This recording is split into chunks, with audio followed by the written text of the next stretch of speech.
The wind howls through the Scottish Highlands. The screen is dark. Then slowly, the image of an old pocket watch appears, swinging in the mist. A deep, steady voice begins. Time doesn't heal everything. Sometimes it just hides the pain. For years, Henry searched through centuries, chasing echoes of a woman he had never met, yet could never forget. Her name was whispered in dreams, written in the dust of forgotten letters. Claire, but this time, time itself is about to give in. Because in Season 8 of Outlander, the impossible finally happens. Henry finds Claire. Music swells. The title flashes on screen.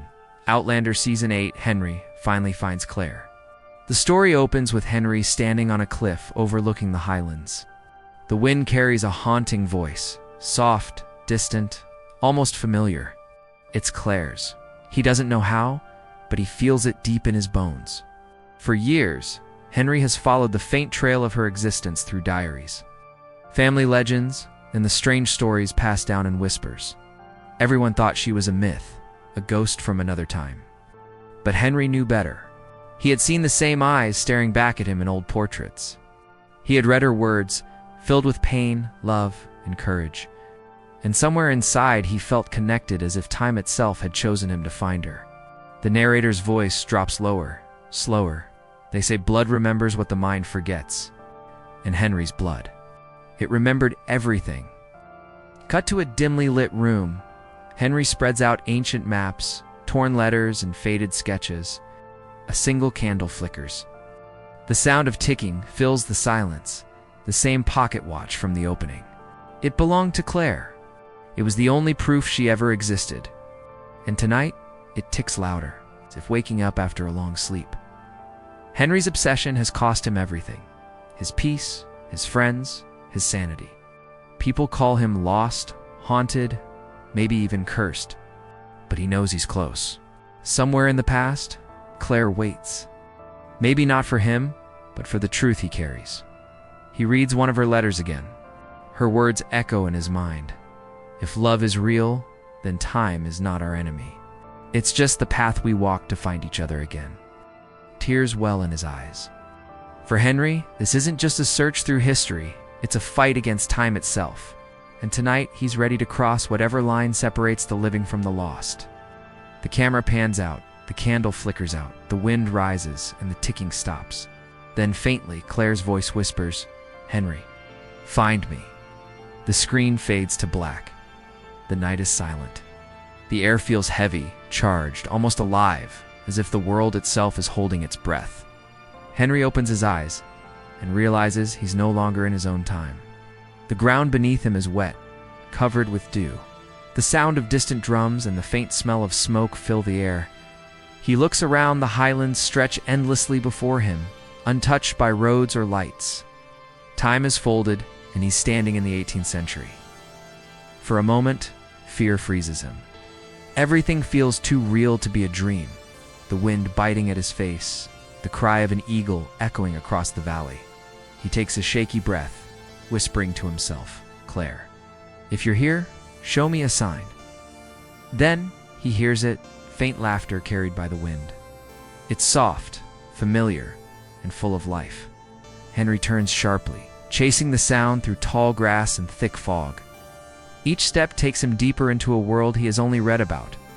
A world of muskets, soldiers, and secrets buried under centuries of silence. The camera follows his boots sinking into the mud, his trembling hands brushing against the rough bark of trees older than his country. The narrator's voice cuts through. Sometimes the past doesn't wait to be found. Sometimes it comes looking for you. Suddenly, a woman's voice cries out in pain nearby. Henry runs toward it, heart pounding. He bursts through the fog, and there she is. A woman kneeling beside a wounded man, her hands covered in blood, her face hidden beneath a hood, but her voice unmistakable. It's her, Claire. He whispers, but the name barely escapes his lips. Claire looks up, her eyes sharp and alert. For a heartbeat, time stands still. The sound fades, the world freezes, and only their eyes meet. Henry sees her, the woman who has haunted his dreams, alive, breathing, and real. But to Claire, he's a stranger who shouldn't exist. She stands defensive, clutching a blade. "Who are you?" she demands. Her accent, her tone, exactly as he imagined. Henry struggles for words. My name is Henry, I think. I've been looking for you."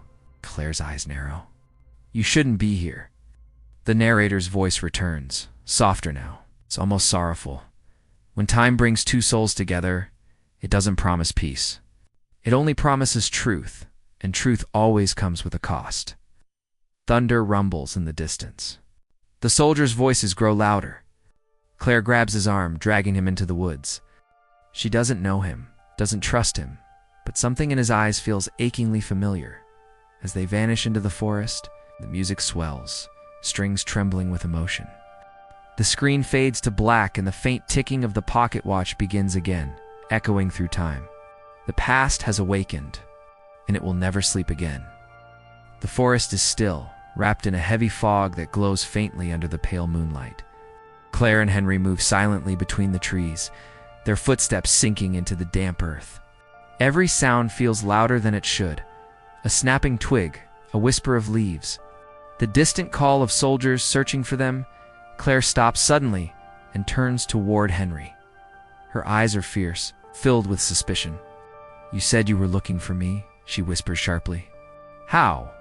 Why?" Henry hesitates. How can he tell her that he's from a time centuries ahead of hers? That he's crossed through the fabric of history, guided only by the memory of her face and the sound of her name in his dreams. He meets her gaze and says softly, "Because you're part of my past and my future." Claire stares at him, not with disbelief, but with the strange calm of someone who has already seen the impossible. "You've traveled through time," she says quietly. It isn't a question. It's recognition. For a brief moment, their surroundings fade.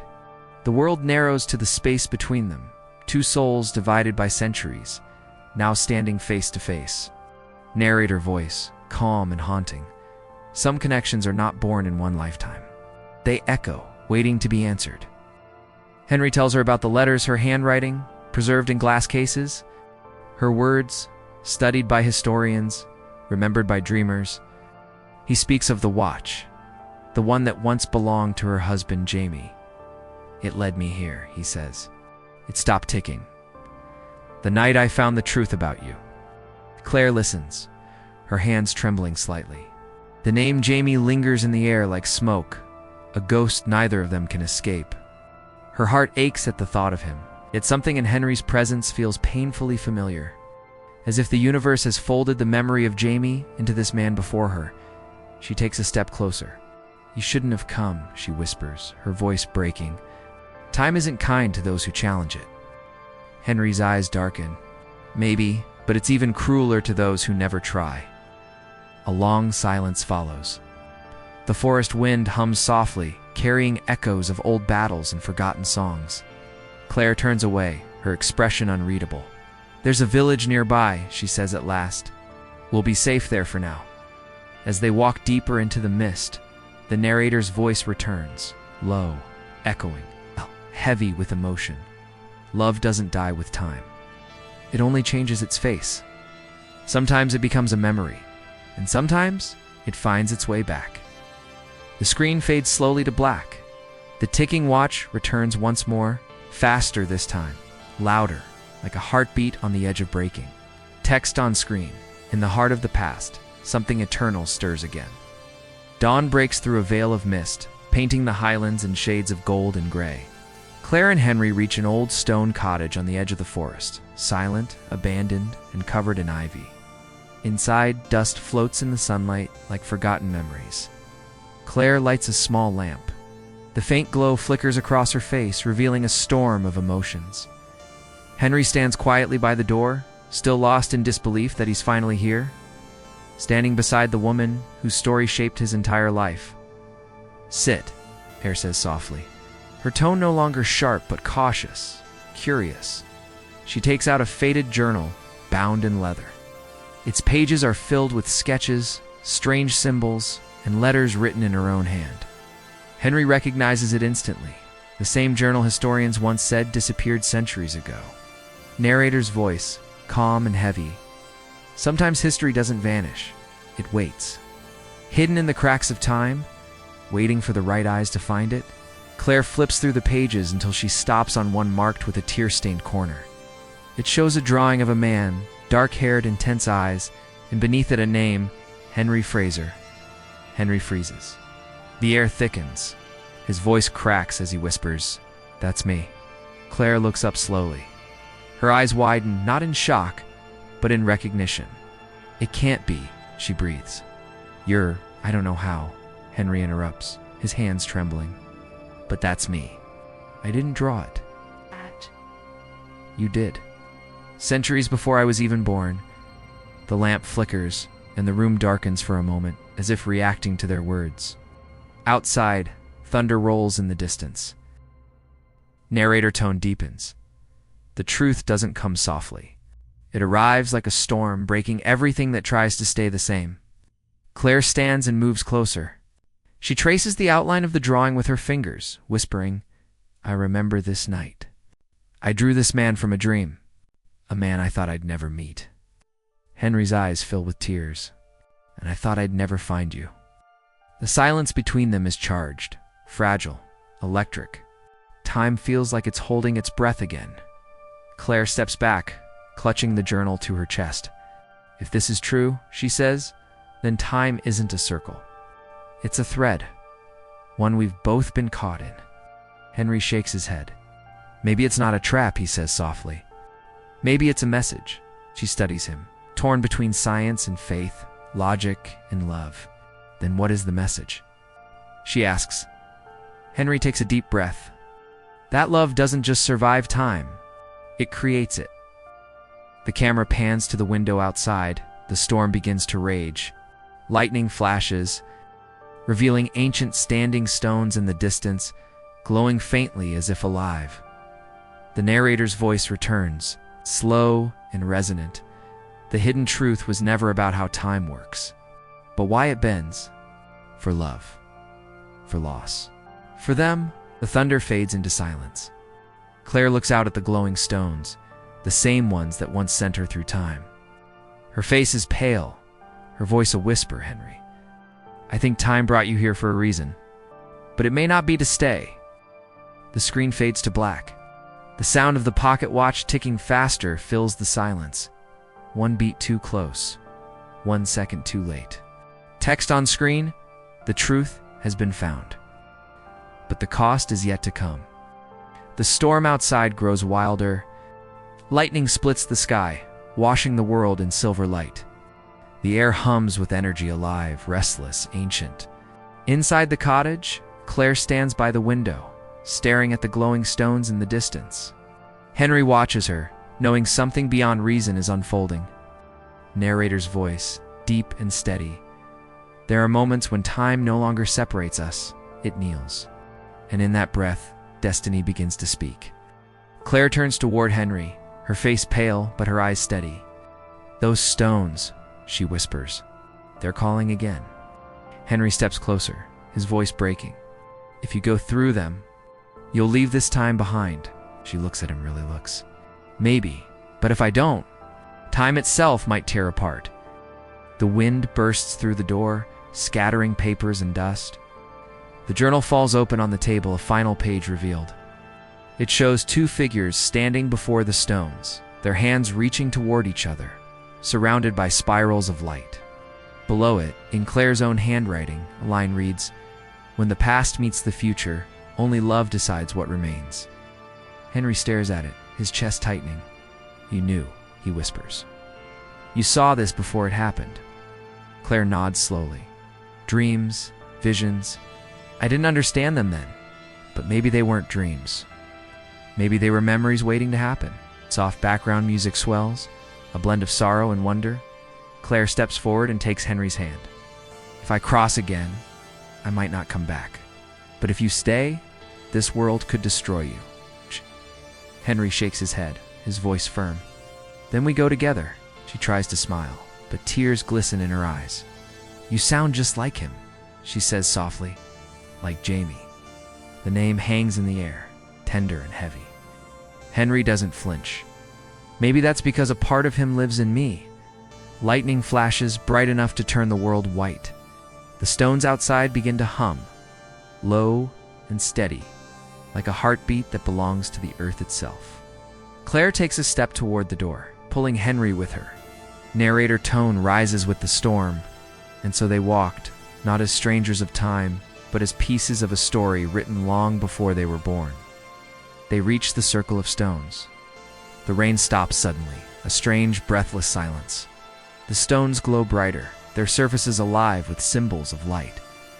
Henry looks at Claire. What happens now?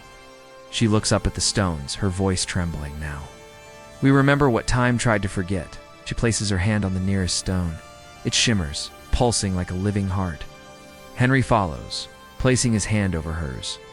The light engulfs them, swirling in gold and blue, and the world begins to unravel. Narrator's final words for the section.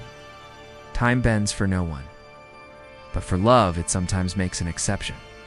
The screen floods with white light. The ticking watch grows louder, then stops altogether. Text fades in. The past and future are one. But what remains of them is yet to be seen. The world dissolves into light. There is no sound, no ground, no sky, only the endless hum of time itself. Claire feels her body fading, memories rushing through her like a flood. Jamie's laughter, the touch of his hand, the battles, the heartbreak, the miracles. Henry's face flashes through it all, standing between the past and the future. Then silence. She opens her eyes to a new world. The sky is painted in twilight colors, purple and gold, and the air feels both ancient and unfamiliar. She turns and sees Henry kneeling beside her, gasping for breath. His hands glow faintly, as if time has marked him for what he's done. Where are we? He whispers. Claire looks around. The stones are gone. In their place stands an empty field, filled with wildflowers swaying in a gentle wind. It's peaceful but wrong. The ticking of the pocket watch begins again, faint, irregular, almost broken. Narrator voice slow and echoing, every crossing has a cost. Time never gives without taking something in return. Henry stands, his face pale. Did it work? Did we change it? Claire looks at him sadly. We didn't change time. We escaped it. The truth hits him like thunder. They're not in the past or the future, they're between. A place where time hesitates, where lost souls wander and memories bleed into reality. The wind carries voices, faint echoes of people they loved, lives they left behind. Jamie's voice drifts through the air, soft and heartbreaking.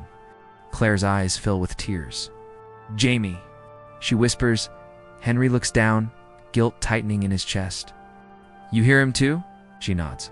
Time's reminding me what it took to bring you here. Narrator tone deepens. Love can bridge centuries, but it cannot cheat fate. Every reunion writes its own ending. The pocket watch in Henry's hand cracks open, gears falling into the grass. The ticking stops forever. Claire kneels beside him, her voice trembling. Henry, time is breaking around us. You don't belong here. He shakes his head. I don't care. I found you. That's all I ever wanted. Claire touches his cheek, her expression filled with sorrow and love. Then you've already paid the price. The wind grows colder.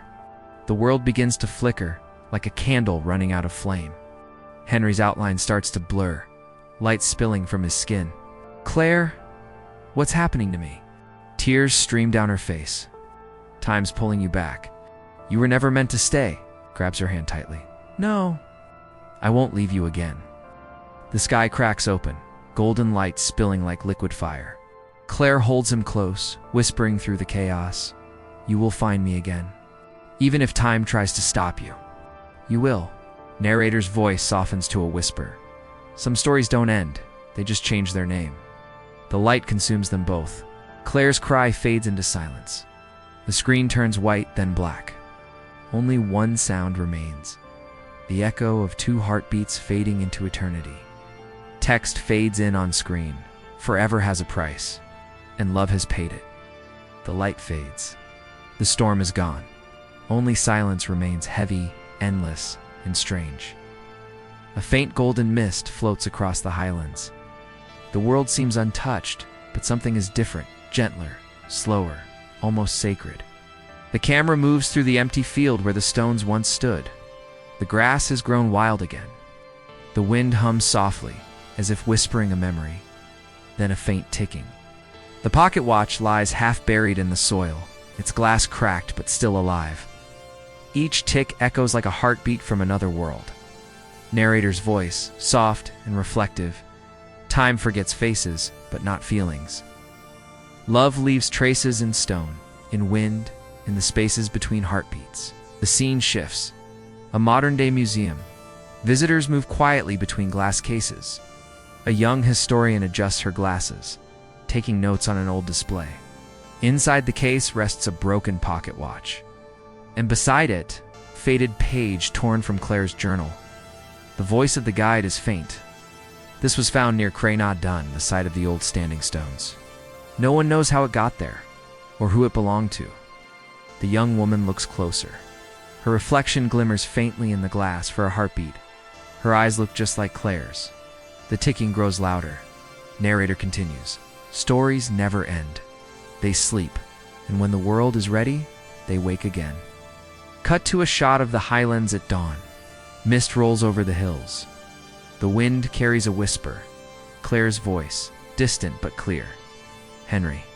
Find me, then, another voice answers. Soft, steady, filled with hope. I always do. Music swells, orchestral, emotional. Swelling into light, the camera lifts above the hills, endless green stretching into the horizon. The sun breaks through the clouds, flooding everything in gold. A small shimmer of energy flickers near the stones, faint, like a heartbeat returning. Narrator's final words, gentle and eternal. Love is not bound by time. It simply waits for the moment we remember who we are. The pocket watch ticks one last time, then stops. The screen fades to black. A soft line of text appears. Outlander Season 8 Love Doesn't End. It begins again. End scene.